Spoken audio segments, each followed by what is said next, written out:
I'll start off by telling everyone I'm no expert in inclusionary zoning, but what I can tell you is that as a company at Daniels, we've taken the position that inclusionary zoning is not something to be afraid of, that it can be, and as a planner, planners always like to talk about the toolbox, and it can be an effective piece of legislation or in that toolbox that can be used to tackle housing affordability. For those who don't know, Daniels has been a residential builder for over 30 years. As Brian had mentioned, Mitchell had started off in the co-op housing days, and Daniels brought that element of making sure that there's always an element of affordability, affordable housing that is part of our overall mandate moving forward. So yes, we do private developments for profit, but there's always a component of affordability. One of the first projects I got to work at Daniels was a project that started actually before I was at Daniels in 1999 by a group of women religious, group of nuns that raised $2 million to basically create what they wanted was a Jubilee project for affordable housing. And they partnered with Habitat for Humanity and with us to try and deliver affordable ownership housing. And it was a unique project because it started in 1999 and it took us to about 2007, 2008 to actually see some keys being turned over to families. And to be part of that experience, to see that happen. And this was something where there was land that was provided by the city, second mortgages that were provided by the city. There was a group of not-for-profit that raised a significant amount of money that all they wanted to do was put money into an affordable housing project. There was Habitat for Humanity that's been doing this for a very long time that brought the expertise of how to deliver affordable housing and how to provide the services that people need as part of affordable housing and that long-term ability to manage that. And there was a developer that was able to manage the development approvals process, bring on the construction as a turnkey basis and deliver this units.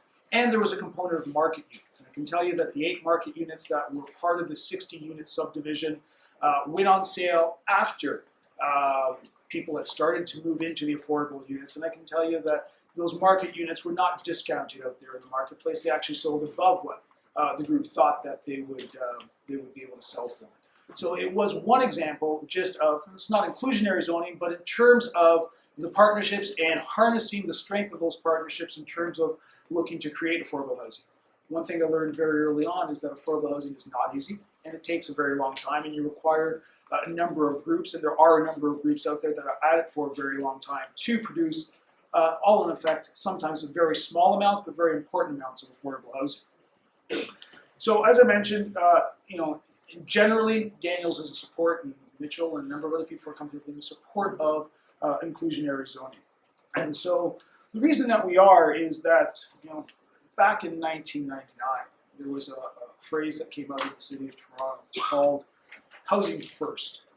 And so that's really sort of the key that the city needs to go back and decide, is it housing first? And inclusionary zoning can be part of that discussion. And so the city has a number of different goals and objectives. There's a lot of pressures in terms of what it should be. But we see things such as public art. We see things, a number of environmental goals and objectives through the Toronto Green Standards. A number of things that have been implemented. And so now the question is it really housing first? And sometimes that starts with looking inward to themselves, and sort of people have spoken about city-owned lands and how to do that. Just about, I think in the end of April, there was a report that went to City's Affordable Housing Committee. And looking at build and the sale of build lands and how much affordable housing had been created on part of those lands. It was 259 units, and there was 100 of those units. It's actually on a parcel of land that hasn't even been sold yet. It's been designated for it, but they're looking at one piece for 100 units, and all the other pieces, and there's about 4 or 5 other ones, range from as low as 12 to, I believe, just over 60. But it's starting with their own pieces of land and saying, is it really an important priority, and how do you implement that, and start doing it from the lands that they actually control. Affordable housing is also an economic driver. We've heard recently through Toronto Community Housing, through the study that they had completed in terms of the economic benefit simply associated with the refurbishment of existing social housing stock and what that would mean.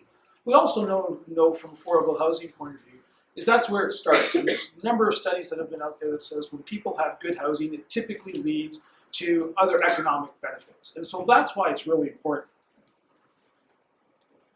The city, again, has had mixed success, whether it's through Section 37 uses and collecting of funds. The problem with Section 37 funds is that it is required for a number of community benefits, which affordable housing is one tick. And affordable housing isn't always the most politically sexy topic to use Section 37 funds for, so it's not always a priority. Again, is it housing first? It sort of falls at the bottom of the list. Talked about Build Toronto. I can tell you also that there are a number of programs, and we have started with a pilot program out on the Goodyear tire site that we developed out in Etobicoke. Developed a condominium called The Wave, which had what we call the 555. It's down payment assistance program. Sort of the pilot program leading to a lot of the down assistance programs that have come through the Affordable Housing Office today, which we currently use also in Regent Park. And it's about providing first-time home buyers that ability for forgivable loan, potentially over 20 years, in terms of assisting with that home ownership model. And what's good about the down payment assistance program is that if you sell the unit before that 20 years, is that those monies get and the growth and the in the sale of that unit goes back into the fund, which then can be used for more affordable housing. So there are a number of pieces of tools that the city already has, a number of programs, and here Michael sort of talk about what happened in New York and the gentleman that sort of picks and pulls and makes things happen to make affordable housing happen. There are a number of things there, and sort of bringing it all together under one roof is sort of trying to do it more effectively. In terms of inclusionary zoning, we do believe it's an effective way to provide affordable housing, but there are a number of criteria that we need to take a look at in terms of the devil is always in the detail.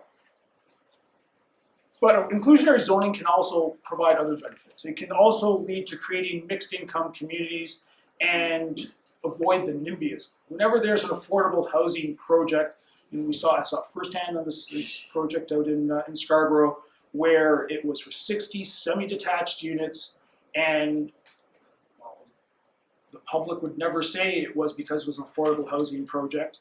It was behind the veil of protecting a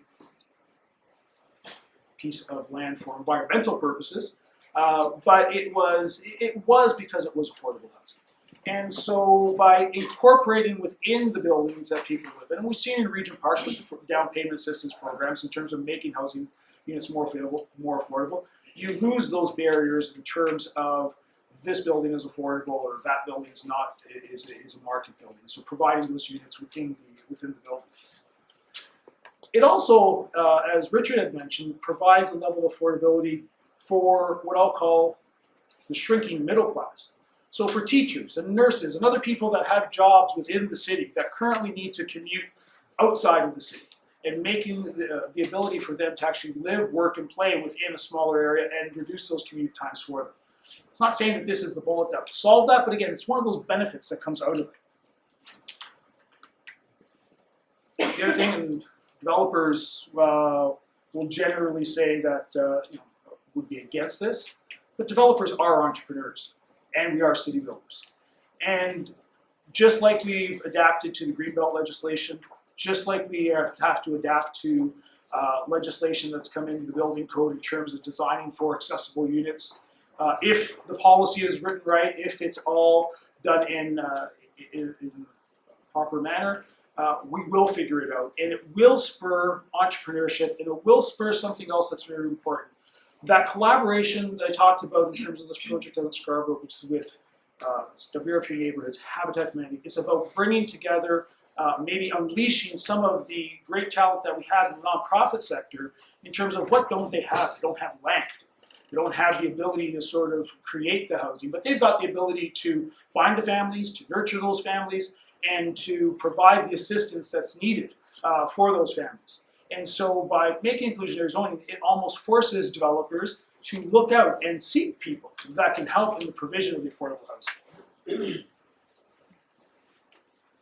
We do have to answer the question in terms of affordability. I just told by Jennifer that she was going to sort of touch on that, so I'm not going to touch on that other than saying there's affordability, again, for what we call sort of the shrinking middle class that's needed. And I think that's sort of what Richard had been speaking to. But if we're looking for social housing, the deep affordability, then we need to look at what other tools are available. Everyone needs to have some skin in the game. Developers don't have to be made whole, but we do need everyone to take a little bit in order to make this happen, if that's sort of what we're seeking from inclusionary zoning also. Making it mandatory, we all want a level playing field. Making it mandatory, making the rules for everyone, I think is the right way to go. It's about making the rules the right rules of inclusionary zoning. I don't want to spend too much time on it, but Richard had mentioned in terms of the cost of housing. I believe that if we look to, and our position is more along the lines as to when people are looking for added density for rezoning of lands, that's where inclusionary zoning is most appropriate versus people that already have as of right lands. But if there is that policy of looking at as rezoning when people are looking for additional density, we do think that it should not have a significant impact in terms of the overall affordability of homes. And finally, I think that other levels of government need to be involved, but it really starts down at the municipal level. So it really needs the city, I sort of mentioned at the start about housing first. It really needs the city to stand up and say that housing is first. And that this is something that they want. Because if the city doesn't say that they want it, there's no other level of government that's going to say it's important enough for them to implement that program. So it really needs to come from the city. So I'm not here saying that there's any solutions that I specifically have, other than to say that we're a developer that believes that inclusionary zoning can work, and that it shouldn't be something that's feared. And so that we look forward to the city taking the stand in terms of saying that this is an important policy and that this is something that they want to forward to the province, and then afterwards work with the city in terms of creating that inclusionary zoning program. Thank you.